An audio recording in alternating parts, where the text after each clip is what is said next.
Right, we're on part 29 of the Forster Andrews 1865 organ installation, and on the table here, apart from the kettle, is the right hand pedal Bourdon chest.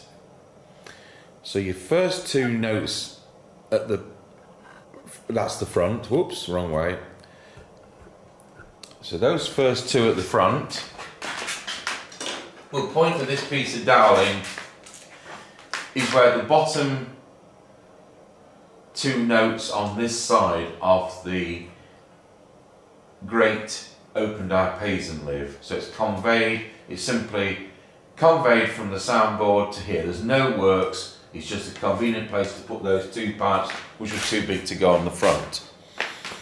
So your other notes, 1, 2, 3, 4, 5, 6, 7, 8, 9, 10, 11, 12, there must be 13 on the other chest because this organ was originally 25 note pedal board.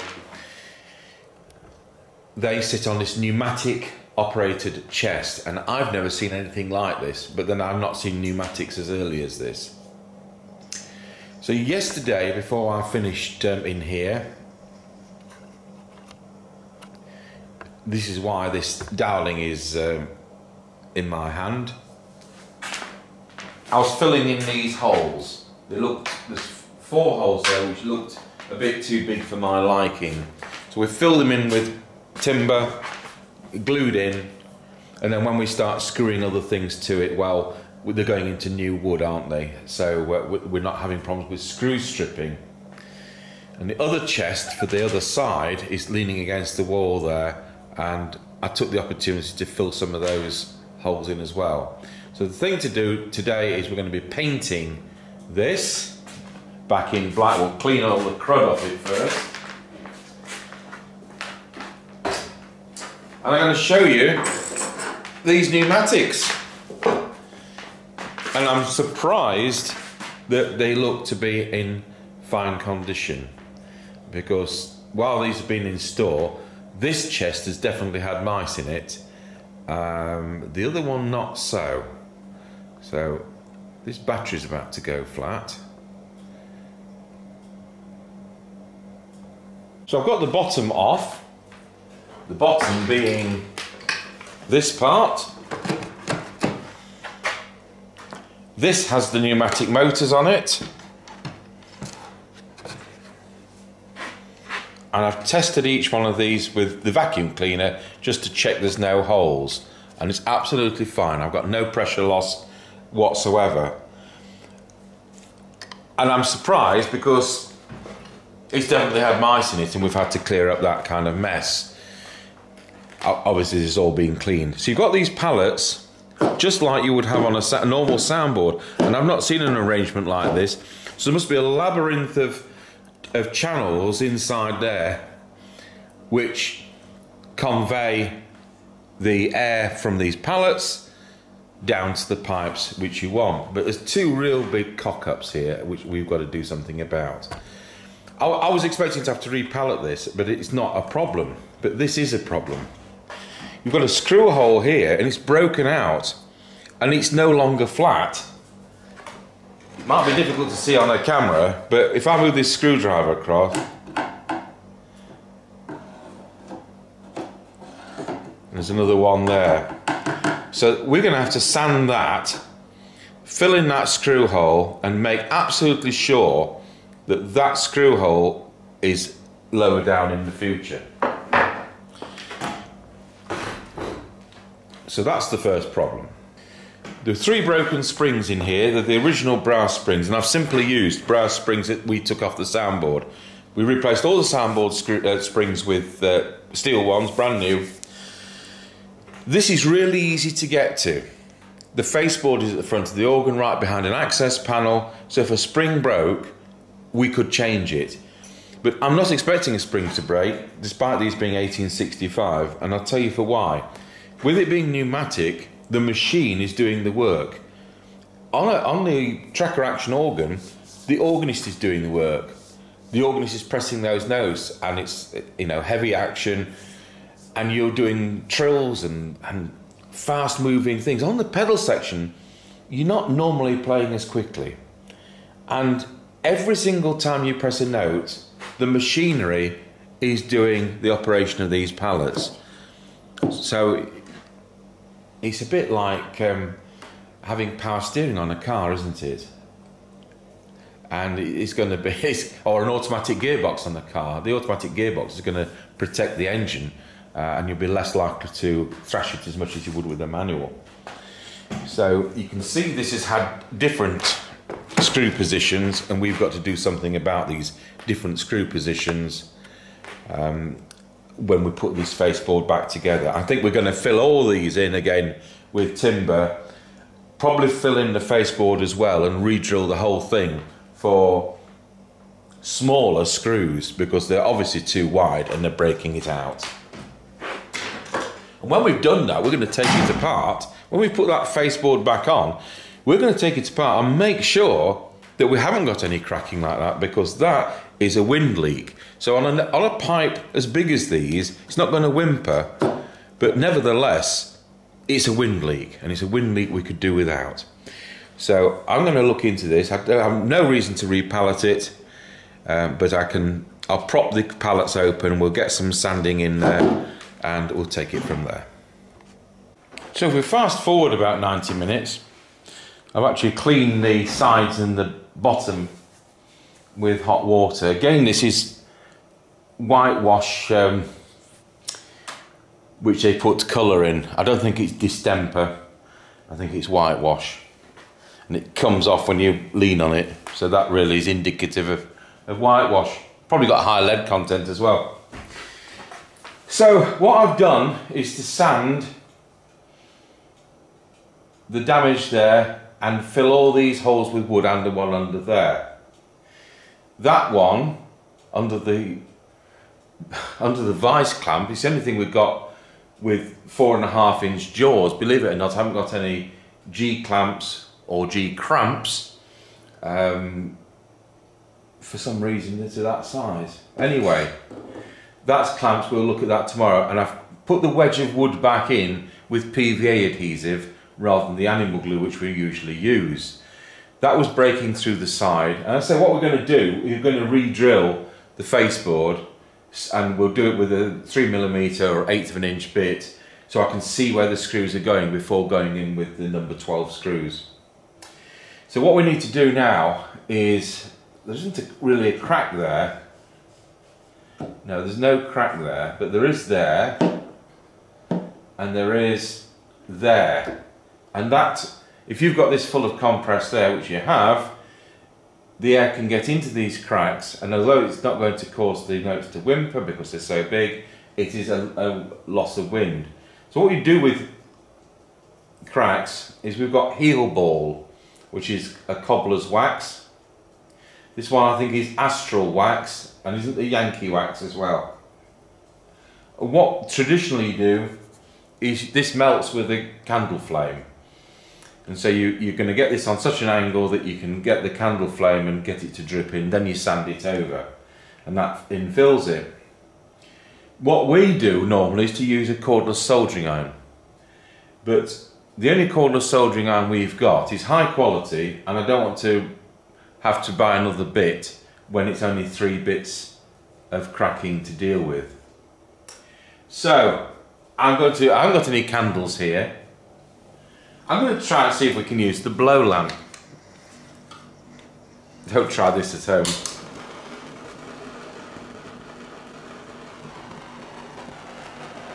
I'll just see if I can drip some on a piece of glass paper first, because this is really not the way to do it.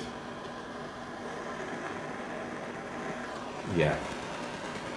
Right, so what we need to do is to make sure that pallet's open, and we're going to use, it's gone out, we're going to use a rack pillar. I'm not over, you've got to be careful not to force these, and they're going to come off at the heel. So I want to splodger that there, which is going to get its way into the crack, and then we sand that out later. So I say this is not the way to do it.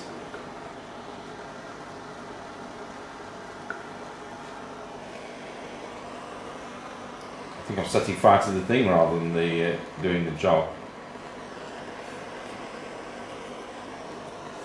trying to get that down there.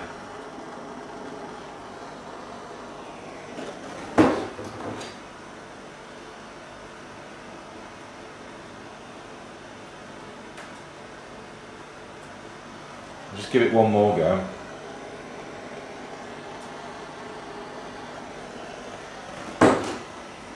Well, that's certainly filled the crack, but we're going to have to do a bit more sanding than I would have liked. So we'll borrow another rack pillar.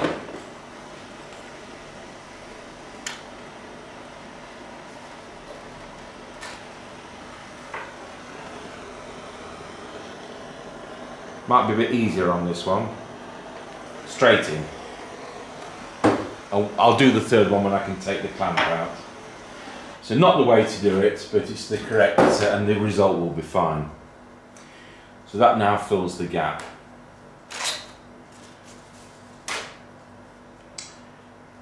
So much for wanting to put this in today, you know, because I've now got to wait 24 hours for the glue to dry. What we are going to do, what's just arrived in the post, is some number 15 screws.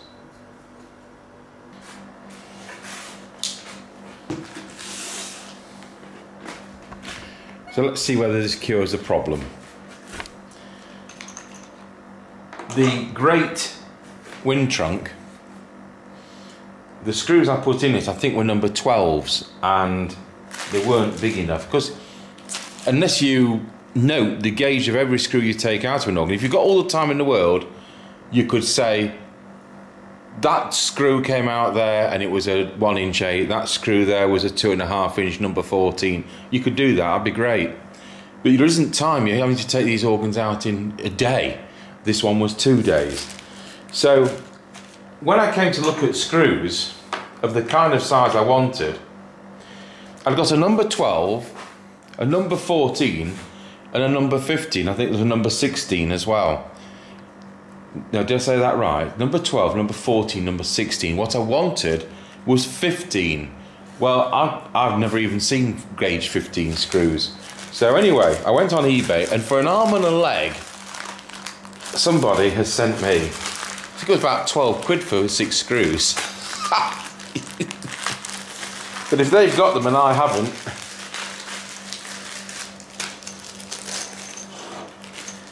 so these have just arrived.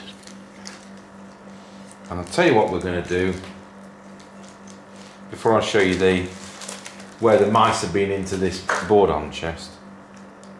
I can't even open this up. What's wrong with my fingers?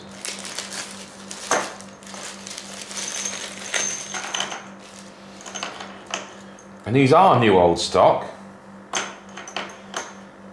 And he says they're 15 gauge, so I've every doubt they came out of the right box. But just before we go and put those in, let's move the camcorder across and I'll show you that damage.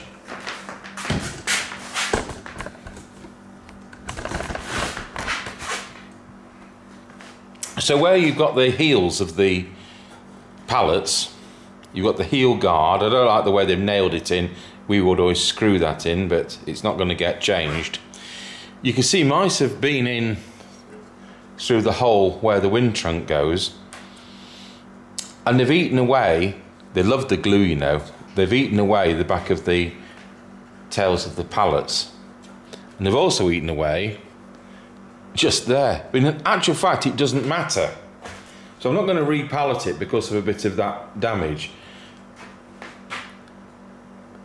These are just, once the pallet guard's in, once these are glued down, it really doesn't matter. So perhaps if it was a customer's organ, I'd give them the option.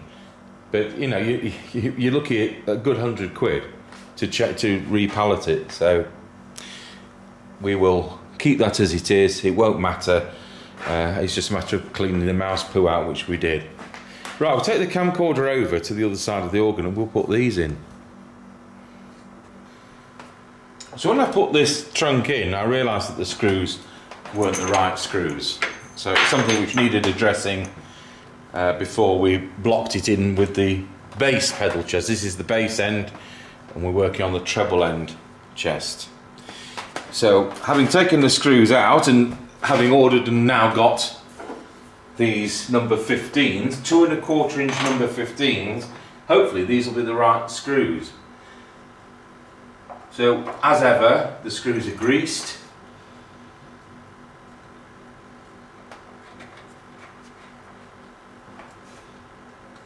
And hopefully these will tighten up.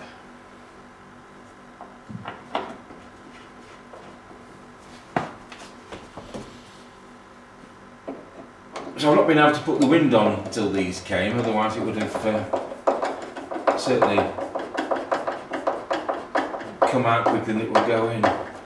So just make that snug, or tighten them up properly and see whether I've cured the problem.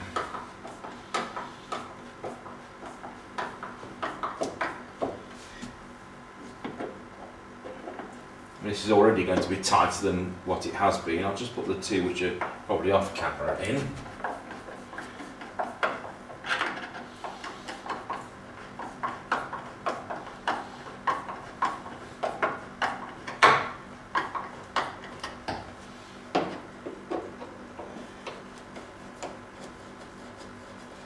So never be tempted to tighten these fully on anything you're working on.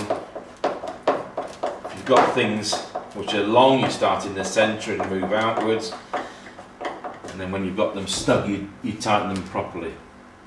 I'm going to start with the bottom one.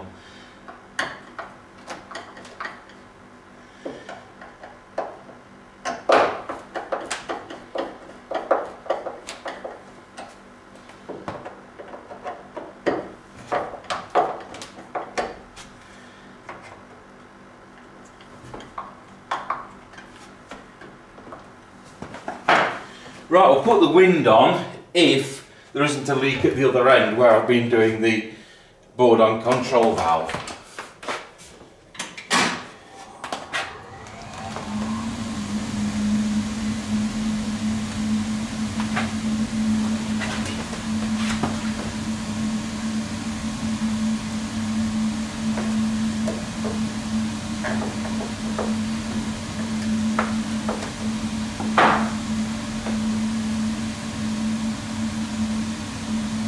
Still a little tiny bit around the edges, so I'll get some leather around there. There was leather around before, and that would be normal practice, but I wanted the screws to be properly tightened. So that's another job done. We will be able to set the rise of the bellows, because at the moment they're not set very high, because if you remember at the beginning we had the scaffold, and I didn't want the scaffold to be pressing down on the bellows. But that's looking okay. Let's take the camera around the other side and see how that control valve is. Well, 24 hours later, the next day, I've had it on the other way on yesterday evening, after the underside had dried and painted the top. So now I'm going to turn it over and we'll deal with the pallets in the front. So it's time to take the clamp off, and hopefully we've got a smooth finish.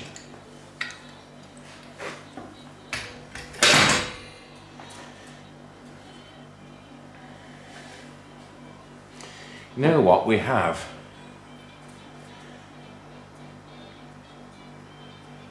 So I just need to trim these off and just sand this. So do that.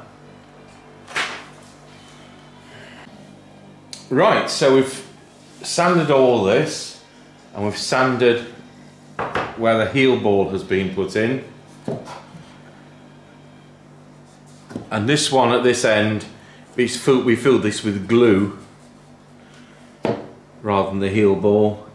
So now we've got a lot less wind leakage than it's had for decades. So the next thing to do, if we were repalleting this, then we would automatically we would change these wires, which are the steady pins for the pallet so they don't go sideways. We would change those for phosphor bronze ones because they're iron and there's a bit of corrosion on them.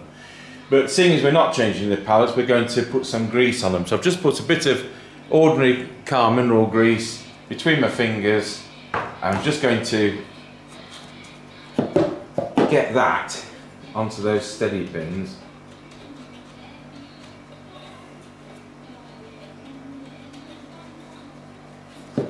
That's 2 done.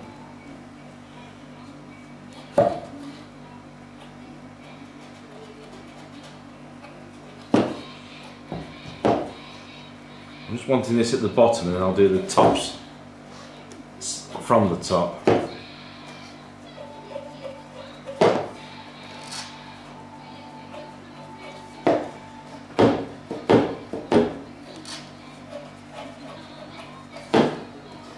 We've got the background music a bit high in here. I can hear the Christmas stuff that's still running. So from the top end, I can just put some on my fingers and just rub it up and down.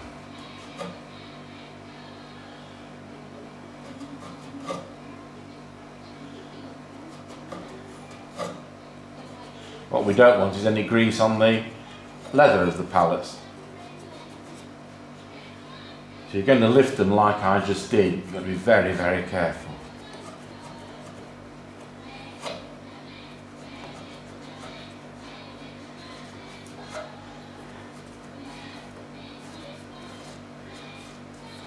That end one isn't easy.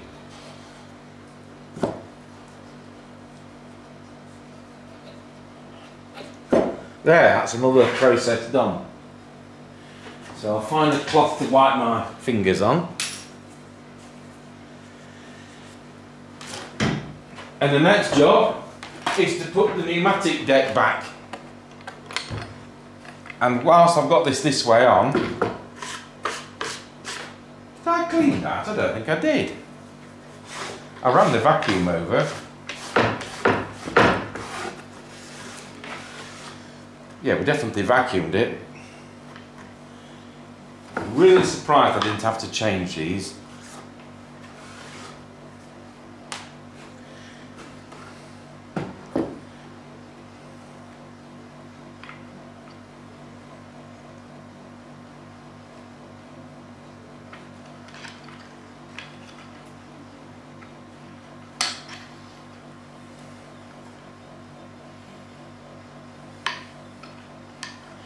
I'm just checking there's bushings in place, and actually 1 or 2 have lost the bushings, so we'll do that.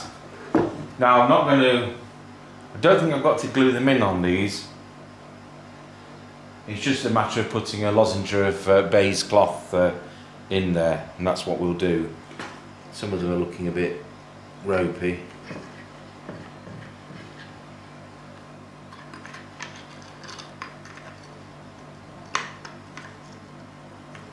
What you don't want is lost movement, and you don't want the action clonking. Well, I don't know, it is there. It's just that one. Just that one that's lost its bushing. Oh well. So we'll twist the wire to remove it. Whilst I've got this out, I should be using some bigger pliers for this. May as well straighten up that bit.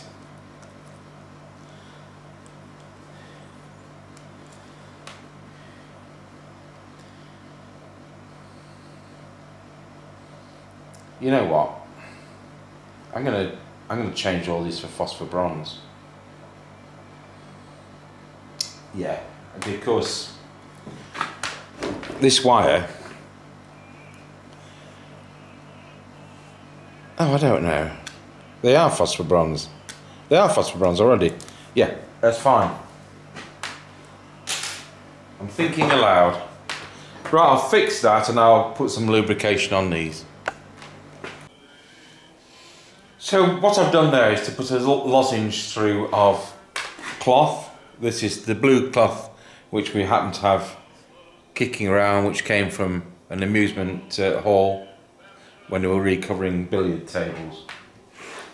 What we do is normally use Bostik number 2 adhesive, but we're using this one which Mr. Chippy suggested we tried from Aldi or Lidl because it's cheap. I don't even need to glue this because we're putting this in straight away and it's going to get held together by that method.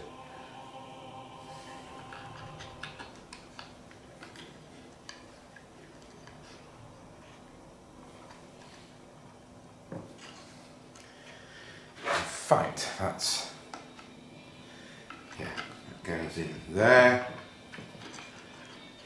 hopefully.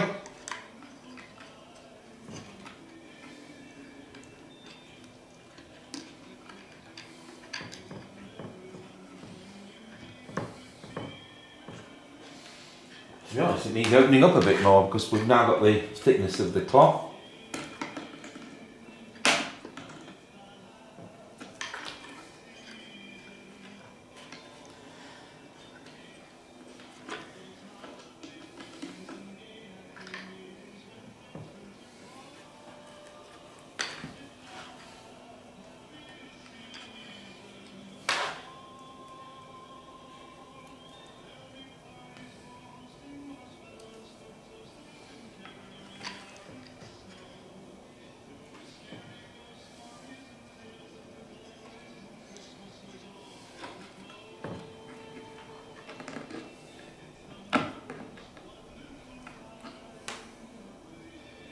So there you go, that's done, that method.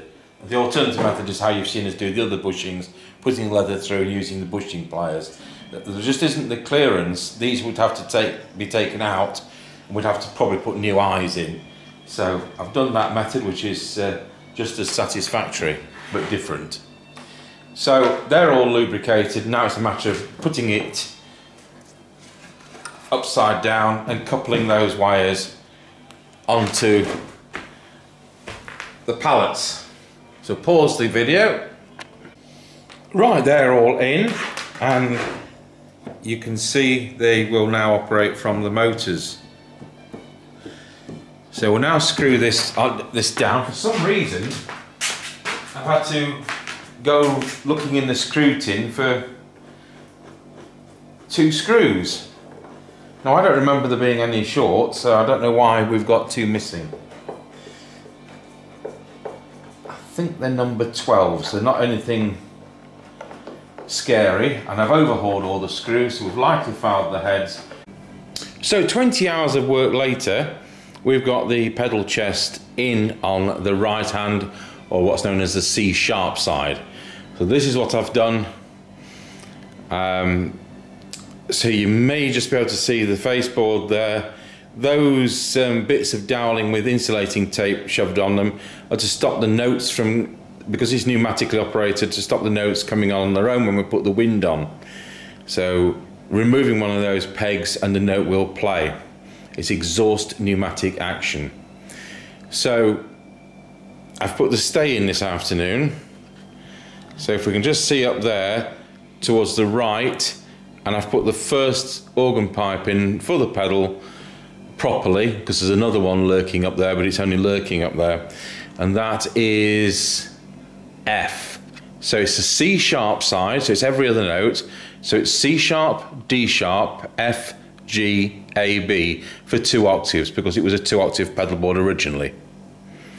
So behind me, one of the pipes I've just been painting, or I'm continuing to paint, and this is an open diapason for the grate.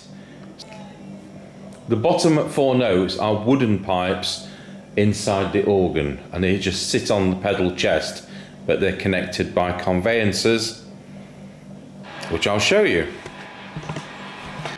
So conveyancers go in the soundboard there, they come down, that one between the slides, they go into that grooved piece of timber, and those 2 pipes sit there out of the way, because the height of the front pipes, at the time this was built for a balcony in 1865, they wouldn't have fitted to the 2 inside.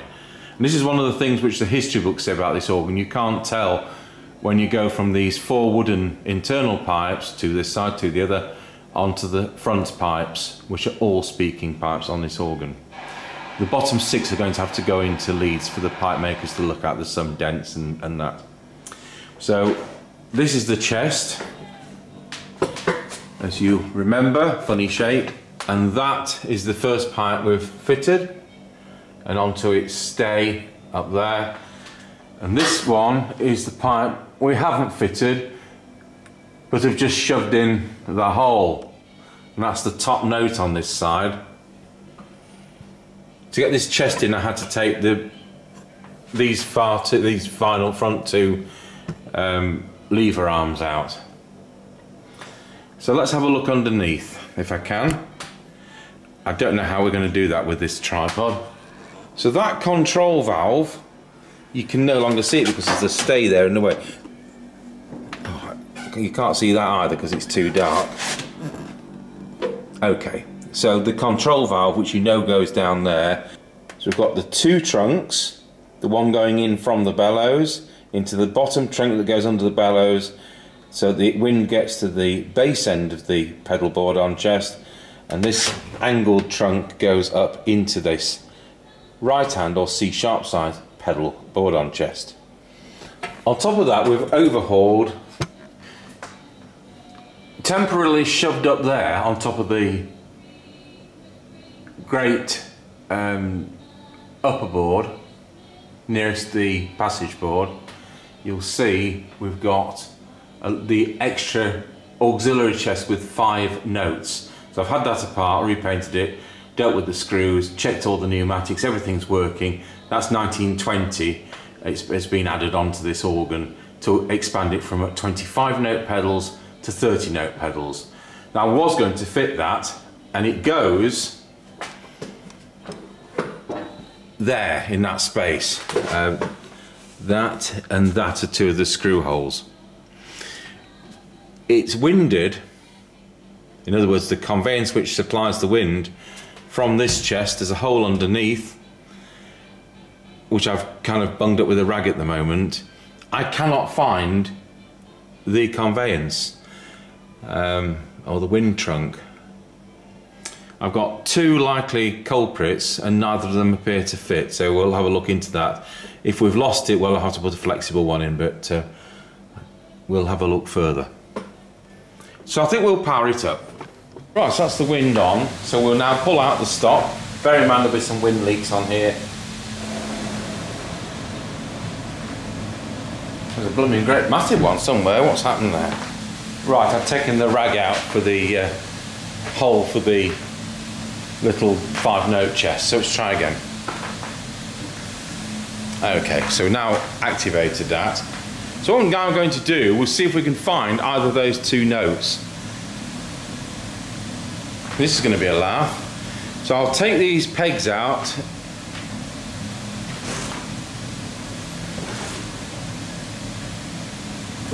Oh, well that was easy. So that's our first note.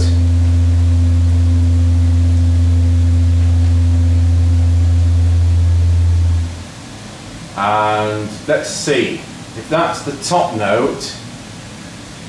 No, that's the 4th one down. Is it that one? Nope, it's not that one. What about that one? It's that one.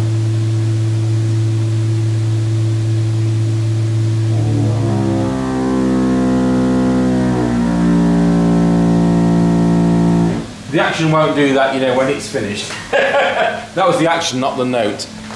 Right, so those pneumatics, as you can see, are working. And we've got 2 pipes out of 30 playing.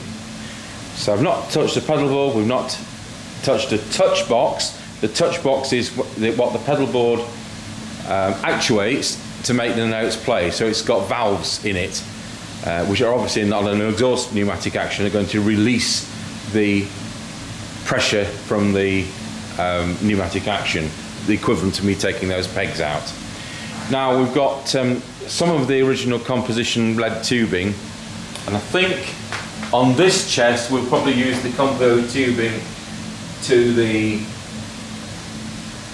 there's a junction block just down there, and I think we'll do the same on the other side, but the rest of it we'll be using plastic tubing, which will be not that dreadful red stuff, but some which we use for the pneumatic industry, which I just do not like working with that lead tubing. It's absolutely awful, and it does get damaged, whatever people say. Right, let's just go over to the, we'll finish part 29. Oh yes, we've got some more swell shutters opening. I don't know whether that's in shot. And what I'll just try and do is to open and close the swell pedal and hold some notes.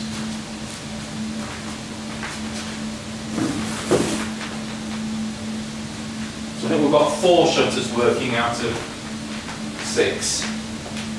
So